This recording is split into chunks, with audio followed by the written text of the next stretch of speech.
was a Fit Lab there. It's in Hat Yai, close to the university. Talked to a foreigner there. He said it gets busier during the afternoon. I'm at about 2 o'clock. Pretty quiet. Most people are at work, and then it's pretty hot, about 32 degrees. They do have air con. They have fans, and 200 baht drop-in. Bar is so-so. I didn't recognize the brand. The plates were commercial brand plates. Good enough. They have a deadlifting platform, so I used that. Not a true weightlifting platform. Used a deadlift bar.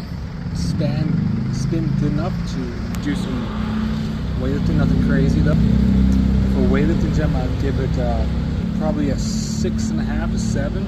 But for average gym goers, I would give it an 8 out of 10.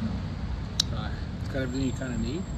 And if you're doing high rocks in this area, it's probably a 10 out of 10. Not that big, and I would say mid-range, but the equipment they have is, the machines they have is top-notch, good quality.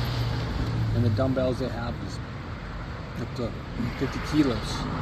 So, all the way from 5 to 50, so, and multiple sets. So, and then a good little machines, squat, Smith machines, incline bench, a whole bunch of different apparatuses for strength training. So I would give this stuff 8 out of 10 on that side. So I hope you got some value out of this. Stay tuned to the next gym, and never wrong to be strong.